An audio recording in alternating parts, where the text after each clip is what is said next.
Синий и в какой-то части особый грейды являются проходными.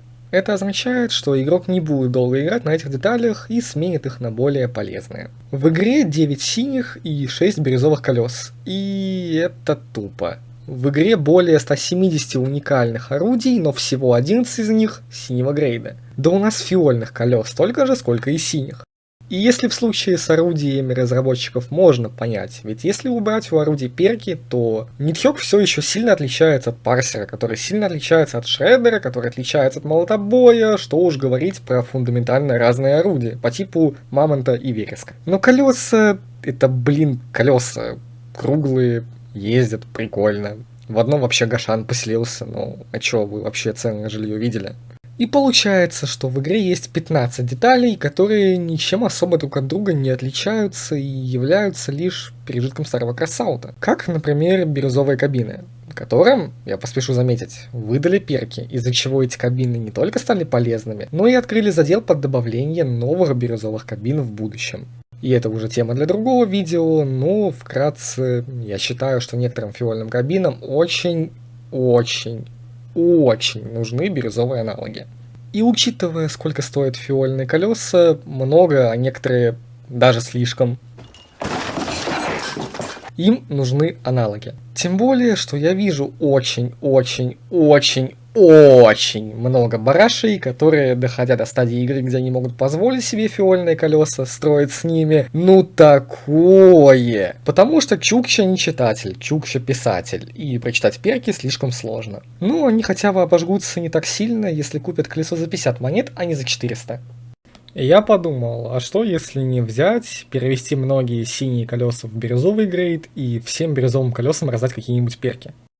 Единственная проблема, которую я вижу, это то, что некоторые синие колеса используются в рецептах бирюзовых деталей, но я посмотрел, и те колеса, которые мы переводим в бирюзовый грейд, используются всего лишь в 6 рецептах. Как по мне, поменять 6 рецептов и получить взамен десятки играбельных билдов – это хорошая сделка. Ну и начнем с самого скучного, а именно бирюзовые колеса с ослабленными перками от фиольных. Тут все очень просто.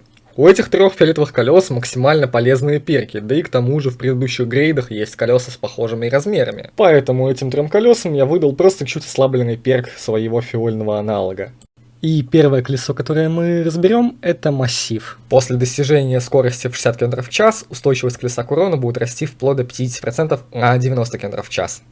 Так как это бирюза, в отличие от затворника, который дает 70% устойчивости, он дает всего лишь 50%. Также, так как на этом АЭМе кабина имеет меньшую максимальную скорость, то и активируется он на 60 км в час вместо 70. Ну и для компенсации ему накидывают 20 АЭМа и снимают 30 хп.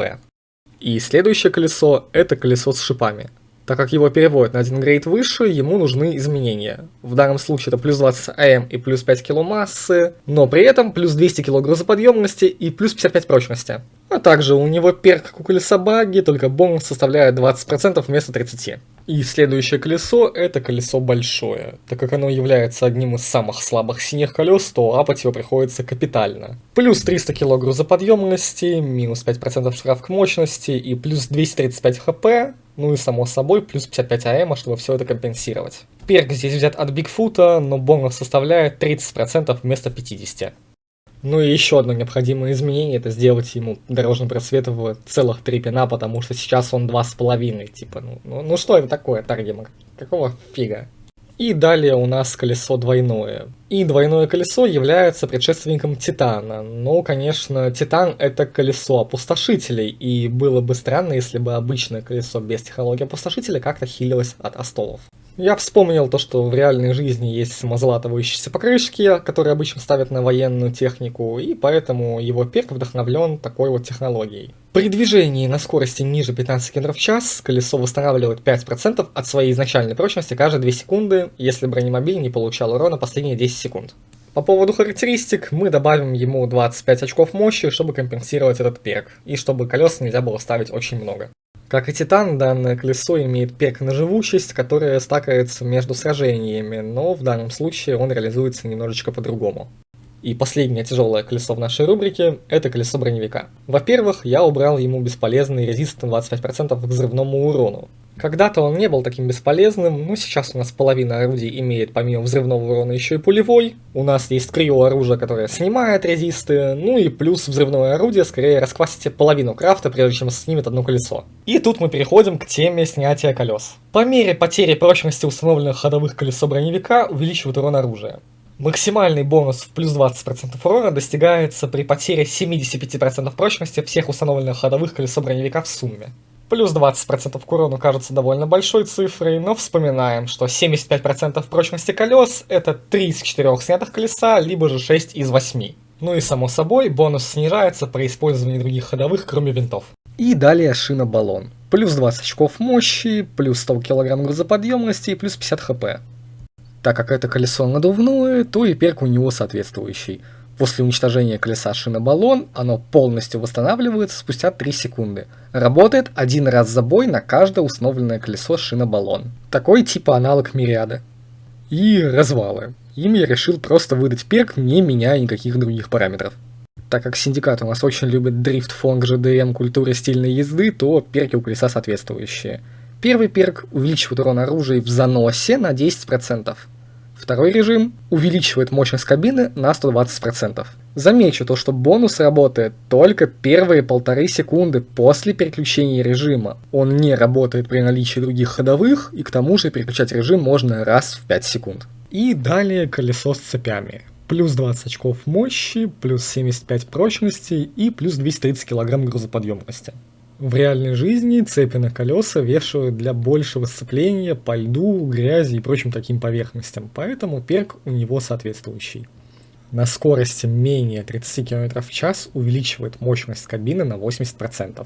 Бонус работает при условии, если колеса с цепями составляют минимум 50% от установленных ходовых, за исключением винтов. Такой вариант колеса с цепями задуман для того, чтобы миксовать его с другой ходовой и получать небольшой буст во время разгона и пихания. И, наверное, самая дебильная идея за сегодня – это Лунар 4. Идея была проста.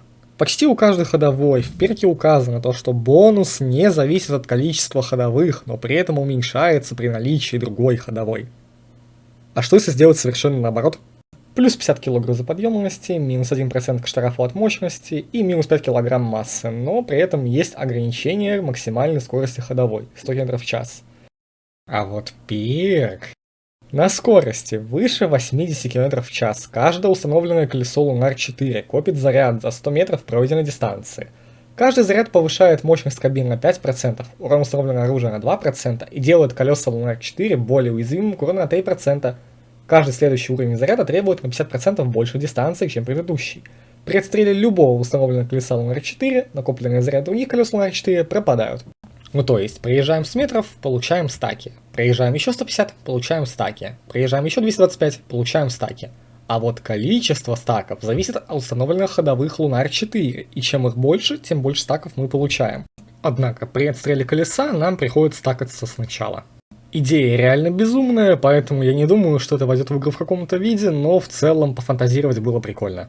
А вот по поводу заточки мы не определились. Были идеи с первым как у Тритона, что тебе нужно сначала нанести урон своим оружием, потом заточка стакается, и ты наносишь ей взрывной урон. И с увеличением мощности или резистов во время пиления заточкой, и чем больше заточек пилит, тем больше ты получаешь бонус. И то, что сильный удар заточкой в противника оставляет в нем шипы, которые наносят увеличенный урон, но при этом тебе их нужно как-то починить, например, нанося урон или стакая тостовчиков, но мы не определились, потому что у ходовой довольно сложный перк, и обыграть его, скажу честно, нам не получилось так, чтобы это выглядело как-то нормально.